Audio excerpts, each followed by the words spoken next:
Come back to NBA Today. I'm one of the best basketball players in the world. Banner number 18 has been secured. Jayson Tatum feels disrespected and who's pissed off.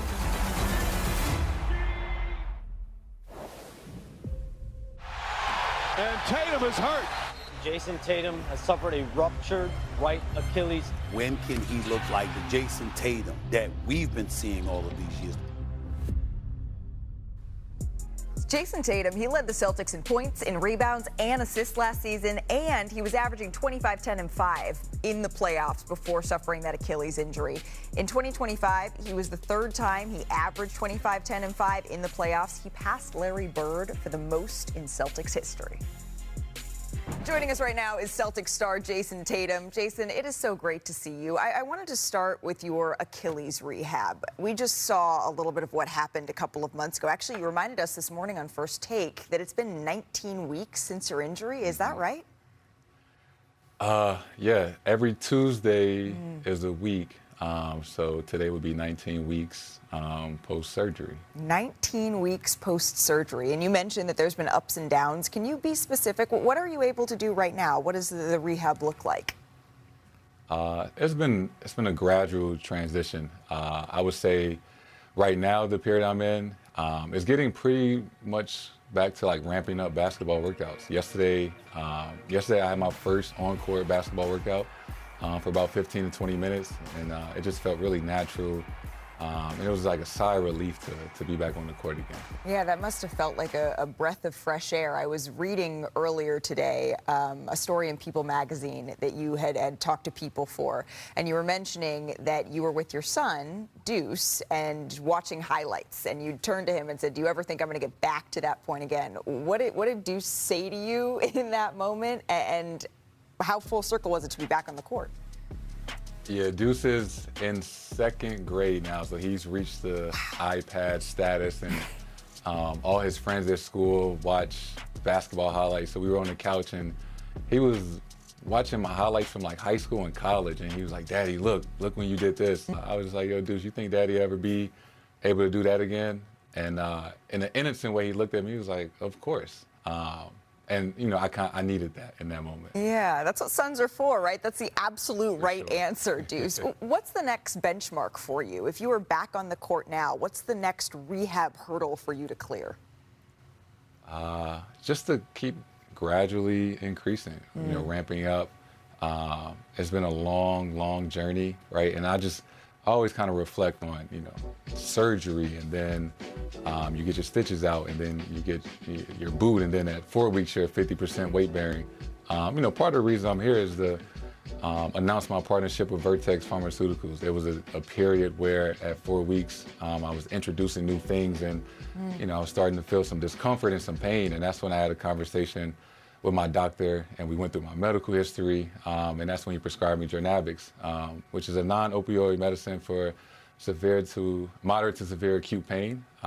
And you know, like anything, it has side effects, but that's why you talk to your doctor. And through that time, you know, I took it, and it relieved the pain that I had, and it really just kind of gave me a clear mind and to be confident during that time going into rehab, you know, to attack whatever we were trying to do at that period. I did love, Jayson, that you have been very clear, especially today, as all of us have been saying, well, you're out for this season, this, that, and the other. That's not the way you're looking at this, right? I keep emphasizing the most important thing is making a full recovery, being 100% before I step back on the floor. I'm working towards something, and like I said, I'm not rehabbing 6 days a week for no reason. So you know, we'll see. At this position, when we're going into the playoffs, I'm going to make this push as long as my body's ready. Is there something in your mind that you're going to say, yep, I have a goal right now? Absolutely. Myself, my trainer, my close friends, my mom, I told them a while ago, like I put a date on the calendar of when I will be 100% ready and able to play. Whenever that date is, it will be a home game in front of the fans in TD Garden. That is something that I have dreamed about and envisioned. Let's talk about the Celtics roster. The Celtics roster that's going to be playing in TD Garden because it's experienced a little bit of turnover this offseason. You lost some key pieces to the 2024 title team. What role have you played in being a part of the vision, and what can you say about the roster construction currently, the team you're coming back to eventually? Yeah, I'm super excited about the team that we have. Obviously, throughout this business, throughout the NBA, there's always going to be change. You won't be able to keep the same team forever. But now it's a new chapter, it's a new journey, and I couldn't be more excited about the team that we have. There's some people who have suggested, Jayson, that, maybe the Celtics this year take a little step back, get a better lottery positioning, all of that sort of thing. Knowing Joe Mazzulla, that's not necessarily how he's wired. You're already shaking your head. That's not how this team is thinking, is it? No, it's not even just a Joe thing. It's the way our organization is ran. Is the culture that we've set, it's the standard that we have, regardless of who's on our team, that we have to go out there every single night and play to that standard. And that's, the Boston Celtics way, and that's compete for championship. I want to talk about Jaylen Brown. What are you expecting from him? What conversations have you guys had? You've been partners for a very long time, and he's going to have to carry the mantle for a little bit without you. No, absolutely. It's, understanding JB's All-NBA player, Finals MVP, he's won a championship, right? He's one of the most talented guys in the NBA.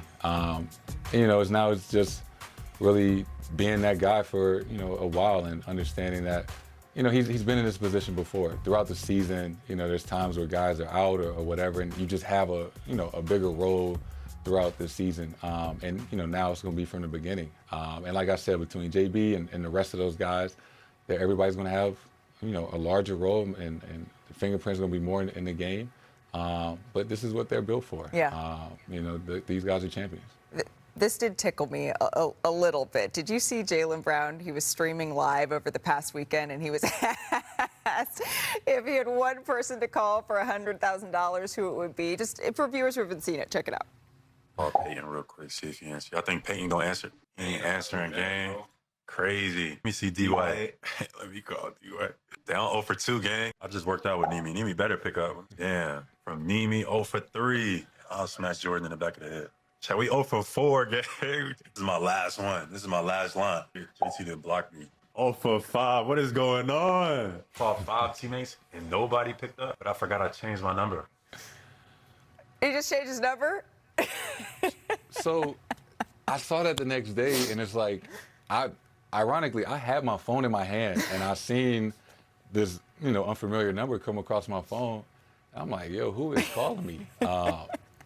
In typical JB fashion, to call his teammates but not tell us that he had a new phone number and expect us to answer. We had one of our teammates at NBA Today recently changed their phone number and made sure to text all of us, hey, this is my new number, lock it. Would he answer your FaceTime call right now? If you were to FaceTime him, would he pick up?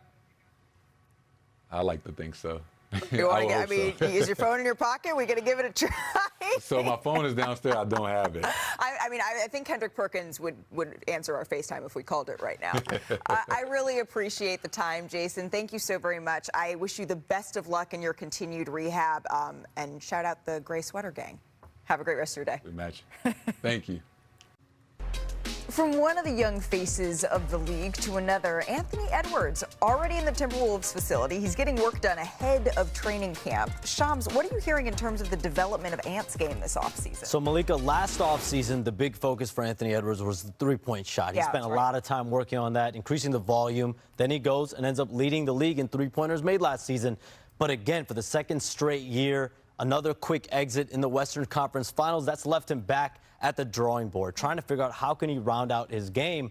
So I've been told this offseason, Anthony Edwards' #1 focus, a new area of development, and that's the post-up game, the mid-post, the high post, low post, establishing a mid-range game, and the fadeaway shot from the post, a la Michael Jordan and Kobe Bryant. I'm told he's been watching a lot of tape of Kobe and MJ, studying their game and how they were able to get the shot off from the post-up game. And my understanding is Minnesota believes this part of his game potentially will become a go-to element, especially as games stagnate down the stretch, get slower, particularly come playoff time. So Anthony Edwards has understood he needs to take the next step in his game, if this team is going to take the next step. And that's why he's been in that Minnesota Timberwolves facility since June.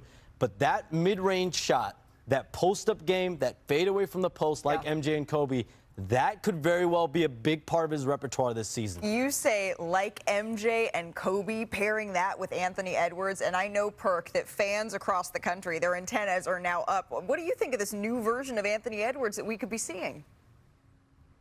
I mean, a la SGA, a la Jayson Tatum, a la Kevin Durant. All those guys have a mid-post game and a post-up game, and it's so crucial because you need it. It's so hard to guard, especially when you catch it at that mid-post. And Anthony Edwards, look, exceptional job for us adding the tray ball to his game last season, but it gives him an opportunity to be great and be able to flourish more in the half-court set without having to worry about double teams, teams loading up, teams being, taking away driving gaps. Now you add those turnarounds over both shoulders. I'm excited to see it. And the one thing that I would never do, and we all would never do, is question Anthony Edwards when he say he's working on something. I'm just looking forward to seeing it. I just know that Anthony Edwards I sat down with him a year ago, and he told me that, as people called him the next Michael Jordan, I'm not so sure about that. Now we're seeing him maybe watch some film, adding pieces of that to the game. Fans, they are going to be excited, because I know I am, to see that. Hey, coming up.